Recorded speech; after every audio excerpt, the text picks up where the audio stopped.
Good day everyone! Welcome for another video.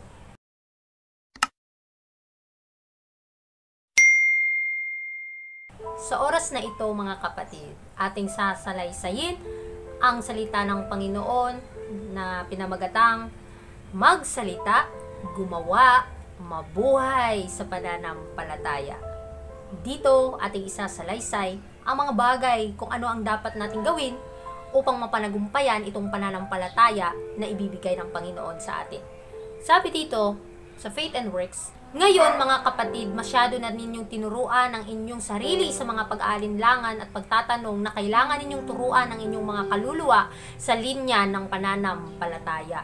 Dito na punto tayo mismo mga tao, nag-aangking Kristiyano, kapag may pananampalataya tayo, parang tinuturuan natin ang sarili natin, dito, manampalataya ka nito, mga kapatid. Ang ating pagtulong sa ating sarili mismo, kailangan nating ihingi ang gabay at pag-uunawa sa Panginoon. Dahil ang Panginoon, meron siyang thousands of way para mabigyan niya tayo ng pure faith.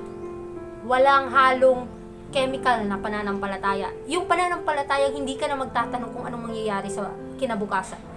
Unquestioning faith, ito po yung gusto ng Panginoon, na kung sinabi niya na sumunod ka, huwag ka nang mag-alinlangan, huwag ka nang magtanong anong resulta nito, dahil magre-resulta naman po talaga ang tunay na pananampalataya. At ito po yung mananagumpay, sabi ng Panginoon. Kaya, intindihin nating mabuti, magsaliksik po tayo ng banal na kasulatan upang magkaroon tayo nitong pananampalataya. At ang pananampalataya na ibibigay ng Panginoon sa atin, ito'y makakamit lang natin kung tayo ay laging nakasumamo sa Kanya, laging nakadefense sa Kanya, mga kapatid. Huwag po tayong mahiya dahil siya ang ating lakas at katwiran.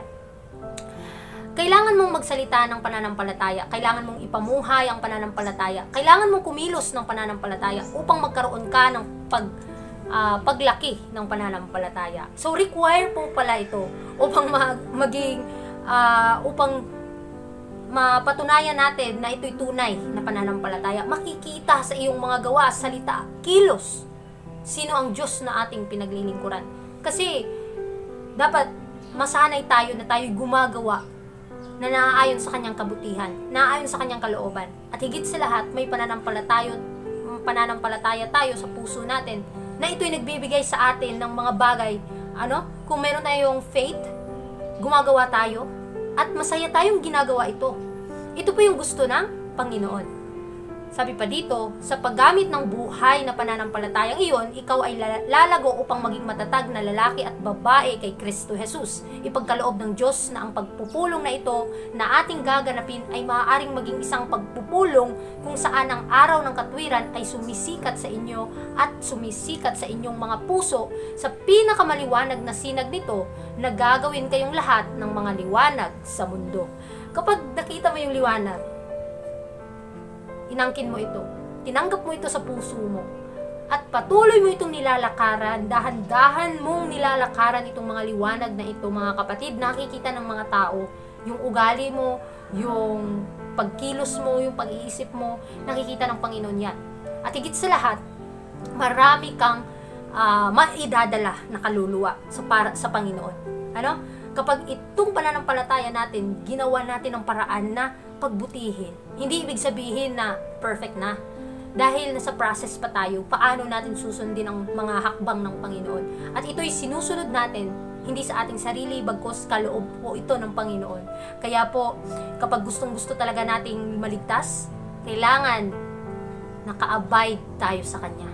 Kailangan humingi tayo ng Kanyang presence, ang Kanyang katwiran ating tanggapin. Sa pananampalatayang ito, bibigyan niya tayo. Maaari kang maging tulad ng sinabi ni Kristo na dapat maging ang kanyang mga disipulo, ang liwanag ng sanglibutan. Dapat mong ipagkalat ang liwanag, pag-asa at pananampalatayang iyon sa iba. Nakasubok na ba tayong mag-share ng gospel? Nasubukan na ba nating ipakilala si Kristo? Sino si Kristo sa buhay mo? Sino siya sa buhay natin?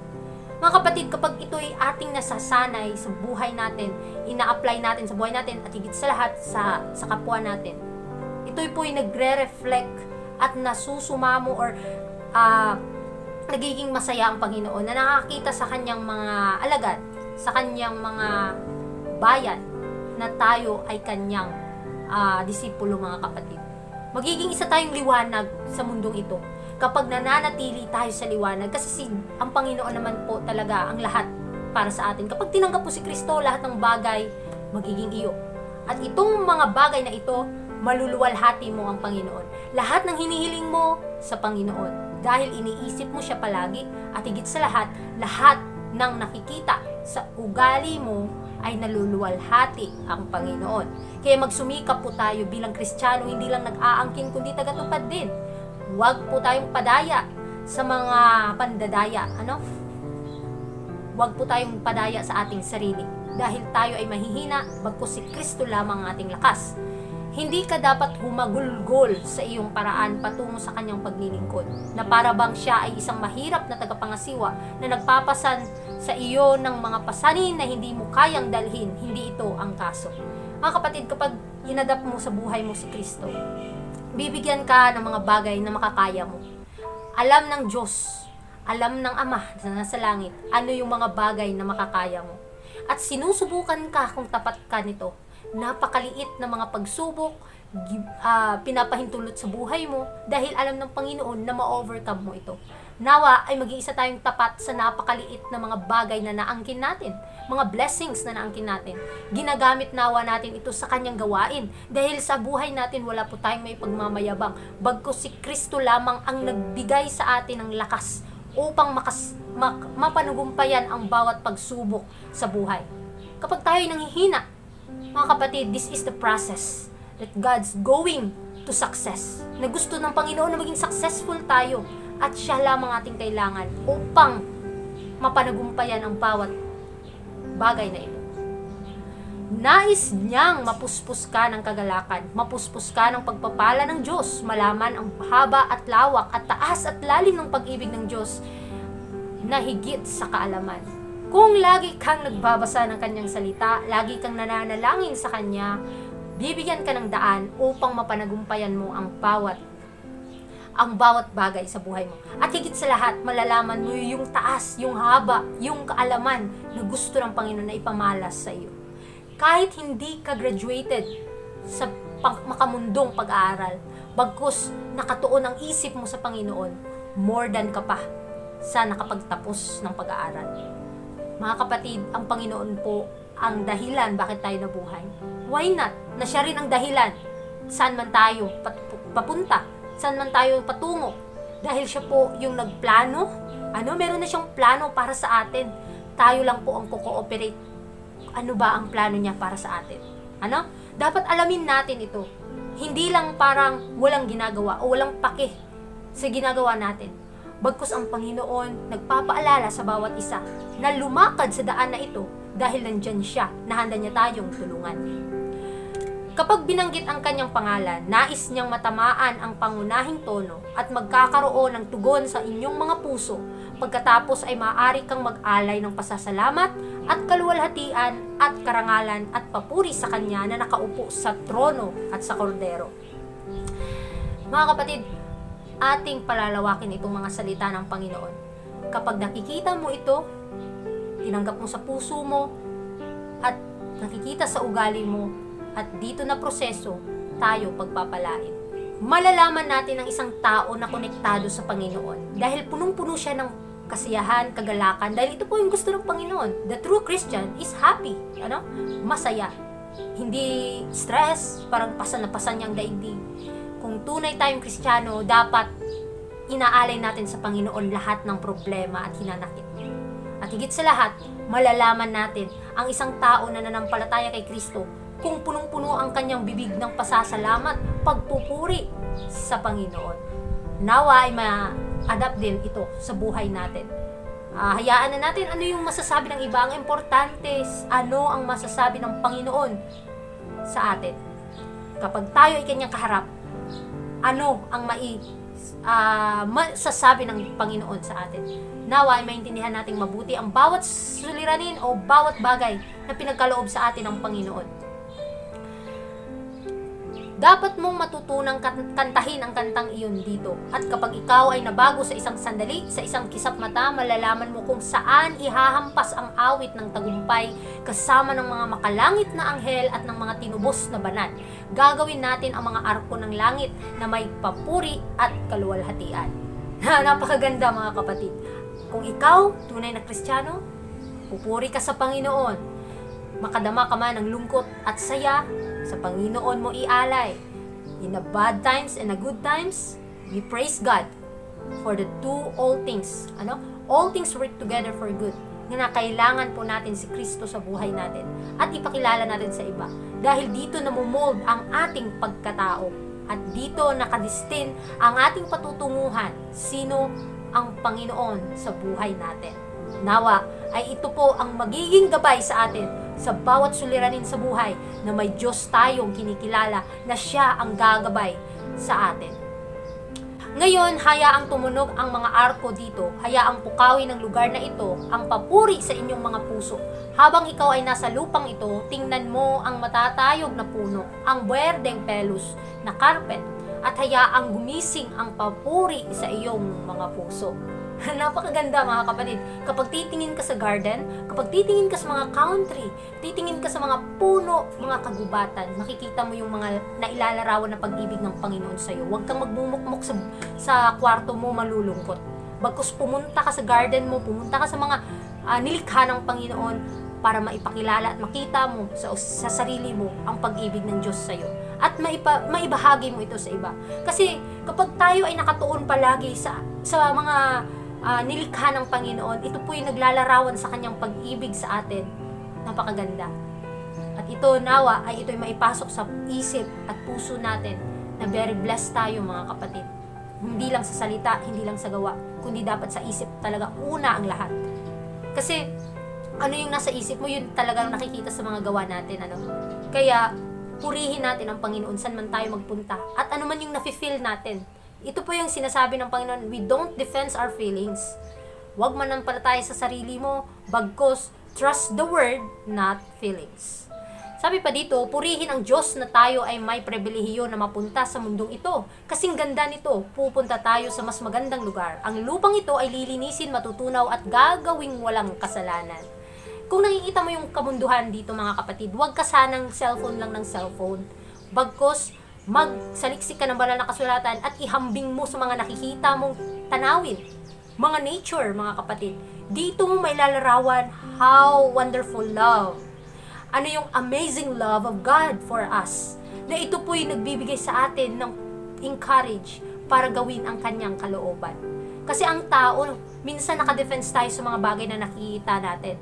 Ngunit, meron tayong mga bagay na nakikita na hindi man natin ma-appreciate. Kaya, we appreciate the things of God na itong mga nature. Kapag tayo nakakita nito, kapag na-appreciate natin ito, makikita natin yung pag-ibig ng Diyos sa atin. Nawa, ay ito po ay maipasok sa isip natin. Mawawala po yung problema, mga hinanakit, anuman ang suliranin ng buhay mo. Kapag pinasok mo si Kristo sa isip at puso mo, bibigyan ka ng tagumpay sa mga pagsubok sa buhay. Sabi pa dito, hindi ba't lahat tayo ay maging makalangit na pag-iisip? Hindi ba't ang lahat ay nag-aahon sa atin mula sa kalupaan at kahalayan, sa mura at walang kabuluhang usapan, sa pagbibiro, sa maling pag-uulat, daldal at pag-iisip ng masama? Itabi mo lahat. Ito ay isang kahihiyan sa simbahan. Ito ay nagpapahina sa simbahan. Mga kapatid, kung dati ay punong-puno ka ng galit sa puso mo, daldal ka ng daldal, at parang negatibong pag-uusap ang lagi mong isinasambibig mo, kapag tinanggap mo at kilala mo si Kristo, mawawala yan lahat. Lahat ng karumihan sa puso na nakadikit sa'yo, lahat ng karumihan na nasa puso mo, tatanggalin niya ng Panginoon at papalitan niya ito ng ligaya, sigla, tagumpay. Dahil kung lagi tayong masaya, dahil ang Panginoon ay ating tinanggap sa puso natin, maluluwalhati natin ang Panginoon at bibigyan tayo ng mahabang buhay. In a probationary time, bibigyan tayo ng buhay. At the same time, kahit tayo'y mamamatay, merong nakaatang na buhay na walang hanggan. Nawa, ay ito po'y paalala sa atin. Nawa, ibigyan natin ito ng appreciation. sa buhay natin? Ano yung mga pagpapala na inialok niya sa atin? Maging banal ang ating pag-uusap dahil ang Diyos ay banal sa kanyang lugar. Maging banal tayo sa atin. Magalak tayo sa mahal na tagapagligtas na namatay upang tubusin tayo at ibalik ang kaluwalhatian sa Diyos. Tayo ay makiisa sa langit sa ating mga papuri dito at makiisa sa mga awit ng makalangit na mga anghel sa lungsod ng ating Diyos. Mga kapatid, sa puntong ito, tinanggap mo si Kristo, nanampalataya ka sa Kanya. It's not because of faith. It's because sa ating mga words, deeds, thoughts, feelings, dapat iugnay natin sa mga salita ng Panginoon. Kaya ang tunay na Kristiyano nagbabasa lagi ng Biblia at higit sa lahat nananalangin sa Kanya. At kung ano yung mga nakikita mong bagay, dapat manampalataya kasi naggumawa nito, hindi sa ginawa lang. Ano? Dahil lahat ng ito, mga kapatid, parang isang panaginip lang. Ngunit kapag nanampalataya ka sa Panginoon na siyang gumawa ng mga bagay na ito, bibigyan ka pa niya ng more than pa na pananampalataya at upang maangkin mo yung buhay na walang hanggan. Kaya magsalita tayo, maging banal po tayo sa ating pagsasalita. Ano yung katanggap-tanggap sa langit? Kasi lahat ng bagay na ito, kapag sinabi natin ito mula sa ating puso, na iniibig natin ang Diyos, hindi lang sa salita, sa gawa, sa ating isip din at puso. Dahil dito naman po nagmumula ang nakikita ng mga tao sa ating pag-uugali. Hindi po ito in a twinkling of an eye magbabago ka. Dahil in a process po ito, habang tayo tumatagal dito sa mundo, pinoproseso po tayo. Nawa ay hindi tayo magsawa. Hindi natin titingnan yung defect of our character. Tingnan natin si Kristo na siyang nagpakamatay para sa atin. Dahil siya po ang nagligtas sa atin. Maraming salamat sa iyong pakikinig patungkol sa magsalita, gumawa, sa pamamagitan ng pananampalataya. At hanggang sa muli, God bless po.